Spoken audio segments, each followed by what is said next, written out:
Sup, y'all? I am your host, Tayler Onion, and this is Hang Time, where we focus on amplifying the stories of women in sports. We are back this week with the co-founders and owners of The Dub in Kansas City. This is Kansas City's first women's sports bar. Very exciting. We're with Rachel Glenn and Monica Brady. Rachel and Monica, welcome. Let's get some hang time. Thanks for having us. Oh yeah, thanks for having us. Absolutely. Some technical snafus up front, but excited to have you both on here today. Always is. Absolutely, yeah. So excited to again get to talk with both of you a little bit more. I actually saw the Dub on TikTok. This has been I think 2 or 3 months ago, and so I had reached out to you guys in October to see if we could partner on potentially an event. But it's been so much fun to see just the growth since you've officially opened and all of that. But I want to start with maybe why you wanted to start a women's specific sports bar in Kansas City. What led you to want to do that? Yeah, I mean, it was, it's a culmination of a lot of things. It not only is, the impact that we saw the OG women's sports bars, with the Bra and Rough and Tumble out in the Pacific Northwest, what they had done and the impact that they had immediately on their communities. And seeing that was just incredible. And then it really was also just about the exposure that we thought women athletes should have in addition to male athletes. We both grew up watching sports, playing sports, and it's just a no-brainer to put women on TV and support female athletes. But we would go to a sports bar and not be able to watch a game that we wanted to watch. We just wanted to go out and watch a game just like we would any other male-dominated game, and not being able to do that reliably or in a place that felt safe and welcoming. We thought somebody's going to do it. Why not us? And Kansas City was just really ready for it. It's an amazing city, and with the current and CPKC Stadium and all of that momentum behind it, Kansas City was just right for it. So we were thrilled to be able to kind of make it happen. Yeah, absolutely. Kansas City has it's such a good foundation for women's sports all across the city. I mean, you mentioned the Kansas City Current, CPKC Stadium, which was, of course, the first purpose-built stadium for women's sports. There's several other now that are in the works, which is super exciting.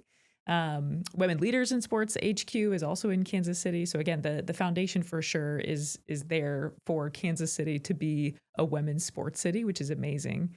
What were some of the gaps maybe that you identified? So we've, again, talked about how this foundation is there, but what are some of the gaps in representation aside from, just wanting to see more women's sports on TV? As far as fan experiences go, what made you kind of move this from, oh, it'd be cool to have this to, no, we're doing it. This is something we're going to move forward with. Yeah. I can take this one, Mon. Go ahead. And you've probably got your own answers also, but yeah, I think Monica touched on going to places and having to specifically ask for a game, even things like a women's World Cup game or the championship of a women's World Cup, or WNBA finals, or we've got March Madness going on at the same time, and the women aren't on TV, but it's happening and they are being aired. That's been really frustrating. And then you couple that with, okay, fine, we'll just watch it at home. We'll get a group together because we know a lot of people are out there watching it. But then you've got to pay for this streaming service because this game's only on this specific streaming service, or it's not on something that you can pay for. Like it's just almost impossible to get some of these games. They say that they're being broadcast, but how do you find it? How do you get it? How do you have access to it, especially if you can't afford it or you're not going to use that service for anything else the entire year? And then, yeah, like you said, there's not the fandom experience. There wasn't places you could go to meet somebody else that's a fan of the team you're a fan of. And you didn't know what other teams were out there almost unless you watched a game of that team being played against the team you ended up liking. So there wasn't a community built around women's sports here in Kansas City. I think we started to feel that because of KC Current and how many fans there are of the Current, and you start to get that camaraderie. And we've got, you see an Orlando fan and you start bantering with them, or you see a Spirit fan, you start bantering. We've never had that we came from Omaha before we moved down here. Um, and we've been in Denver, and they both now have women's sports bars, which is great. They're doing well. But we didn't ever have that camaraderie around women's sports. That's been one of the most fun things, I think, to see in this kind of movement with all these women's sports bars, right? That I think historically, and I just did an interview a couple weeks ago where we were talking about this concept of women's sports fans and marketers being kind of pinked and shrinked, and just let's throw some bedazzled jewels on a jersey and put pink on the jersey, and that'll be for the women's sports fans, right? But I think there's so much more to both women who are sports fans and also fans of women's sports. And so it's been so much fun to see that show up in this, again, kind of movement with the bars that's happening now too. So it's been super exciting. Yeah, it's been great. Absolutely. For the dub specifically, I want to know, how did you come up with the name? Again, we've seen kind of the bar of their own and the sports bra and some of these other different ones. So what helped you to land on the dub? We went back and forth on a couple different options, and we just kept coming back to this idea of W, winning, women, um, going to get the dub, all of those things that really focus around it. It's just awesome that it also is a W. You know what I mean? It's also short for W and women. But yeah, just getting that win for the game. So it just kind of kept rolling off our tongue, and we just kind of got stuck with it. We pitched it to our family and friends, and they all loved it, and it stuck. And the marketing has been great around it with our trophy. That's looks like a martini glass as well. That's just kind of been a very easy thing to transition into, and it's exactly what I envisioned, I guess, when we came up with the Yep. name. So it's all Yeah. worked out. I love it. Yeah, when y'all sent me the logo with the martini glass that looks like the trophy, that I can specifically remember writing back and saying, this is fantastic. Like, this is the perfect marriage of sports and a bar, and you just love to see it. We love it. As you were thinking about maybe what the space would look like and how you were going to create a space specifically to help build community around women's sports, what were some of the most important things that stood out to y'all in that process? Yeah, from the bar design perspective, we had an incredible architect that we worked with, and we wanted it to feel new and modern, but also kind of have that vintage vibe to a certain extent. But another, not only putting women's games as the forefront and the priority on the TVs, but Rachel and I enjoy a good cocktail or a good glass of wine while we're watching a game. Like, or some days you just want a good mocktail. Like, it doesn't have to be just beer and that kind of like traditional sports bar vibe, if you will. And so we wanted to turn all that on its head and just say, hey, like, you can come here, you can have a great glass of wine, you can have a properly made cocktail, and enjoy the game with your friends. And so that was, from a bar perspective, that was really where I was focused in creating this and designing it. And then the Along with back, the yeah. the feel, sorry, the feel of it too when you walk in. We don't want it to feel cluttered and clunky and dark and heavy wood accents. And I feel like a lot of sports bars, if we're, calling it a sports bar, TVs everywhere, obviously, it's a sports bar, but there's a lot of, you know, sports memorabilia and, big bars and high tops everywhere and just not a lot of, it's just kind of hard, I guess is the word I've used to describe it. And so we wanted to be light and airy and bright and um, just a different feel in general. It's a sports bar because of the accents that we put in, the TVs that we have playing sports on it. But if we were to change the TVs and we were to um, I don't know, not call ourselves a sports bar, you wouldn't know that you're walking into a sports bar, and that's what we wanted. Yeah, Yeah, definitely. I was gonna say when I stopped by in October, that I think is evident. It's not like your Right. typical sports bar. Right. In many ways, it is, right. Like you have all the makings of a sports bar, but it's also unique. And I think just what you said, the light and kind of airy, the design elements you guys used, and kind of pulling in the lighter wood tones that you would see on a court and things like that. I think is Yeah. it's just chef's kiss, Yeah. if you Thank will. you. Thank Yeah. you. I mean, we also wanted to honor the history of the building. It's been there since Right. the late Yeah. 1800s. We didn't change the floors, the ceiling, any of that stuff. We wanted to keep that history of Kansas City, which I think has just really come through. And then, the locker room space, we refurbed that from, it was previously a kitchen in the space that was there earlier. And so, we knew that we wanted to be so community focused and having an area where people could come and gather, or bring a party of, I don't know, well, I think we had a party of 25 in there on Sunday. And they were just having like their family Christmas get together, and so creating that space that isn't just about sports, but also community, and having that feel in there was really important to us as well. What's been some early, you've been open for a couple of months now. What's been some of the early feedback you've gotten from customers or from folks who are coming in to throw a party or whatever? Yeah. I will say that as new bar owners, it's been too bright at night. We keep forgetting to turn the lights down, so that's been one. We got to turn the lights down. Too bright at night. I think we're better at that now, but that was some funny feedback we got at the beginning. But Yeah. I don't know. I think we've gotten a lot of really, really positive feedback. Yeah. People love the colors. They love.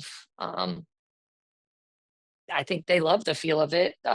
They've really taken hold of a lot of our specialty cocktails.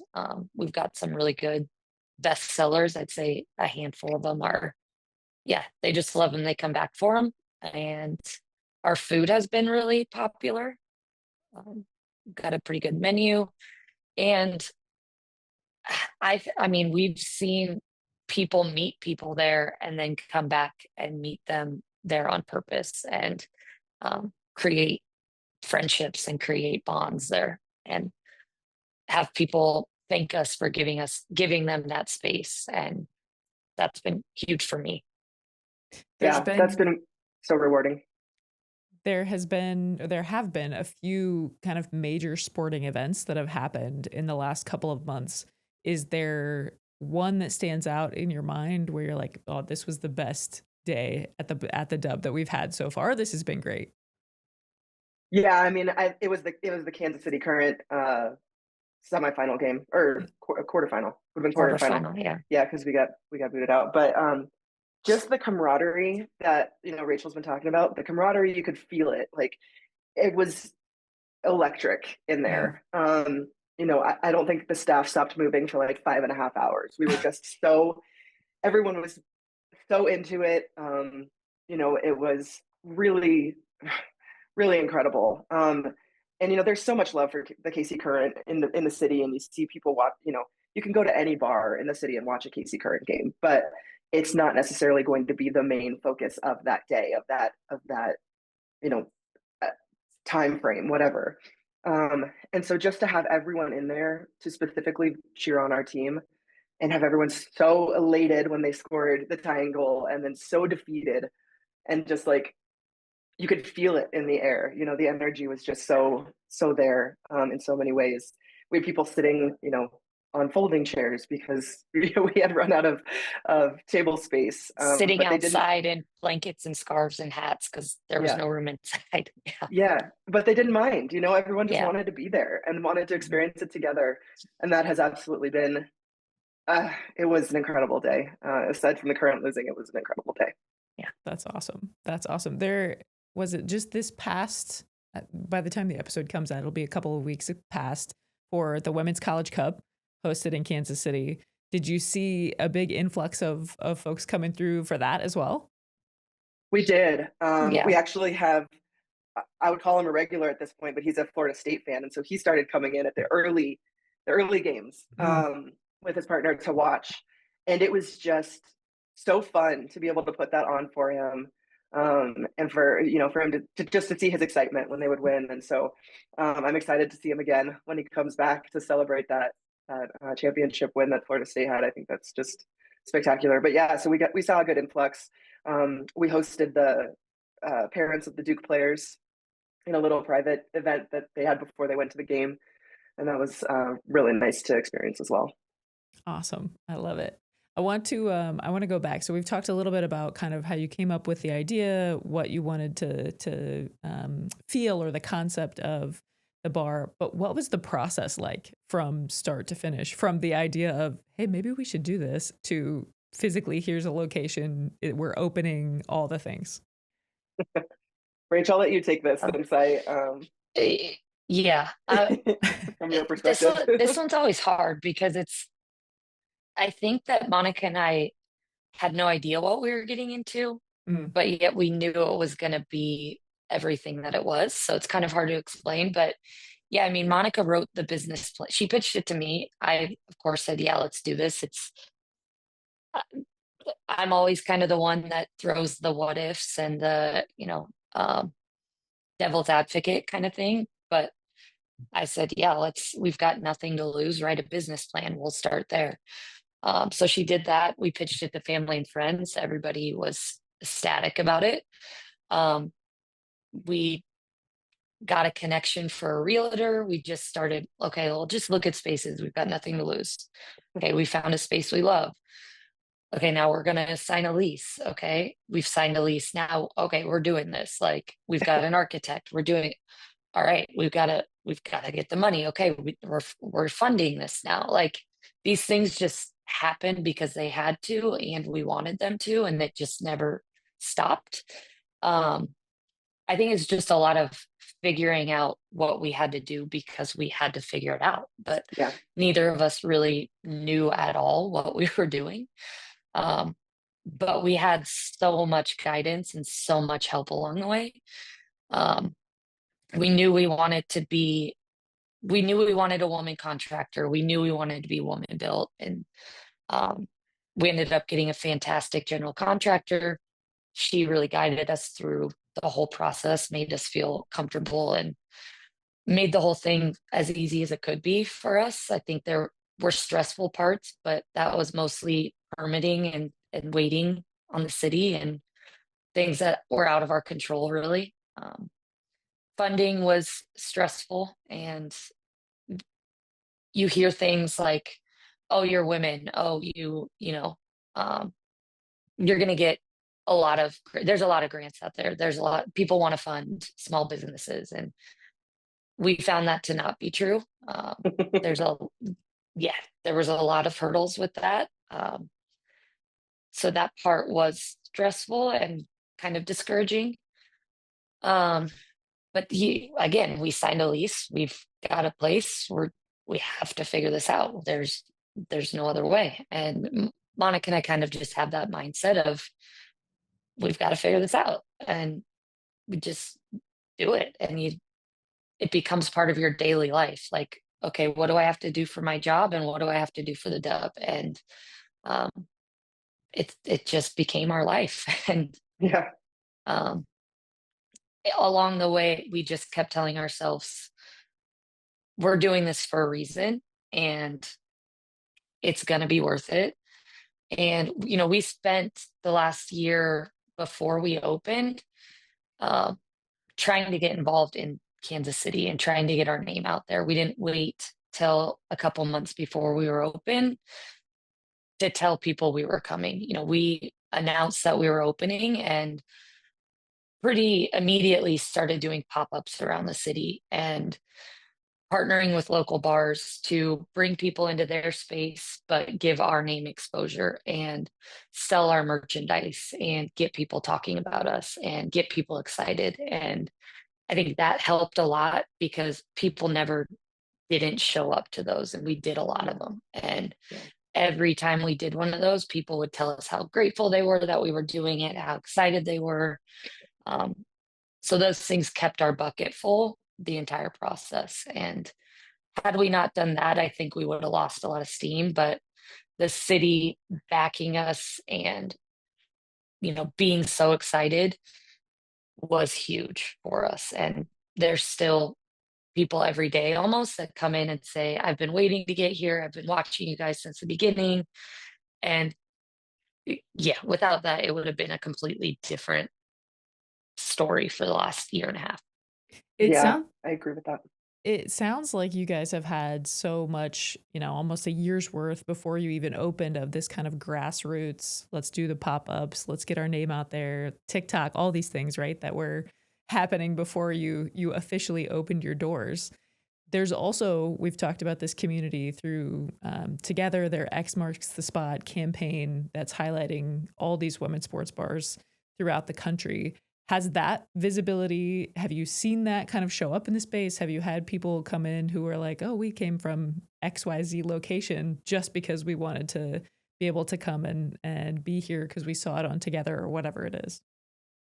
Yeah, that's been incredibly rewarding. We definitely have had people that have traveled to come to the Dub, or to, people drive a couple hours from Wichita or wherever it is, or then they're coming into town for a specific game or a specific event. And they're like, we were here for a concert last night, but we just had to get here before we left. And that has been so rewarding to hear, that we are, a destination for a lot of people.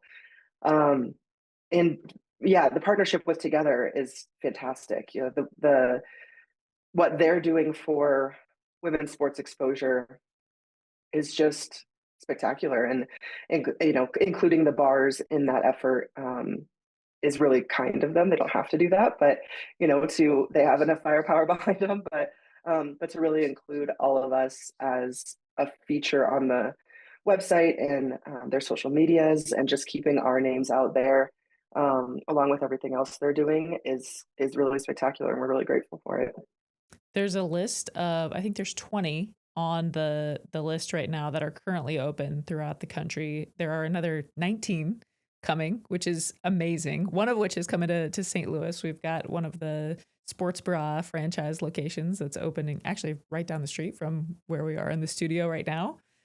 But why do you think, why is the women's sports bar movement just as important as what we're seeing in women's sports growth right now? Yeah, I know Rach has a thought on this too, but I think that it's, everything we've been saying so far, it's about community.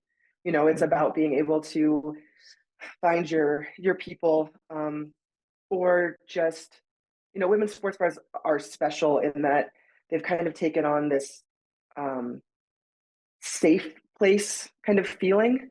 I've been to I've been to Denver, I've been to Minneapolis, I've been to San Francisco, and they all have that same kind of like welcoming vibe when you walk in. And so I think Mm. that for members of any walk of life, of any kind of community, however you identify, having a space that is safe to walk into is so important. Um, and so, not only for the LGBTQ plus community that we're a part of, but also for people who maybe have always wanted to get into sports but don't know how to begin, because walking into a traditional sports bar feels intimidating. We wanted to create that community, and that place to kind of allow for that. I mean, sports was so formative in my life, growing up, and definitely contributed to who I am today and made me a better person. And so I think that there's a lot of power in just kind of getting to know that community, and so being able to create that was really great. And Rach, I think you said you had something to. I mean, yeah, on that note, playing sports as a kid, um, growing up in a very small town, and I grew up in a town of 500 people, but Same. sports was one of the things. Yeah, so you'll understand this. Sports was one of the things that you did, and it became a passion. It became part of your identity, and it became something that you really loved. But um, you I'm thinking back to my childhood, and I keep going back to this idea of when I was a kid, I don't remember seeing any women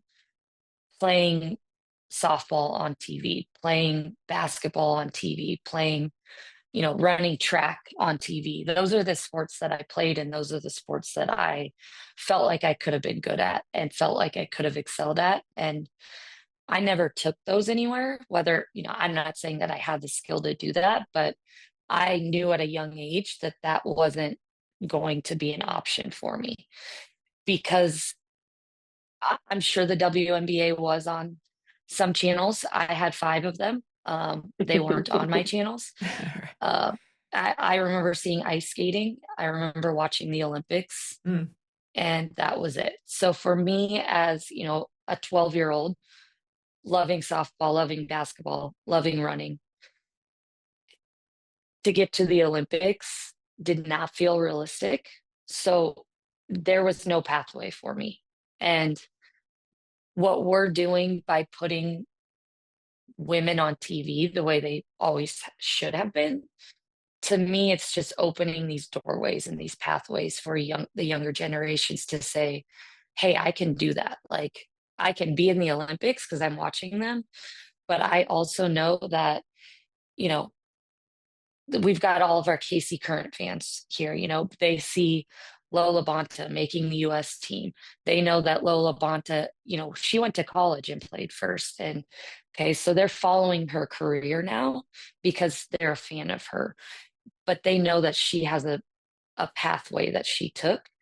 And to me, that's really powerful because I didn't ever have a pathway. So I think it's just empowering the younger generation.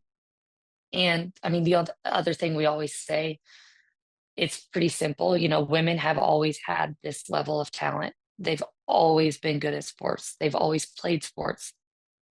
They've just never had the exposure. So people now are like, oh, women's sports are great. Women are so good. There's so much talent. It's always been there. You just haven't seen it because for some reason, people decided that they weren't worth watching. And they are. They're worth just as much money. They're worth just as much exposure. And that's really all we're trying to do is level the playing field.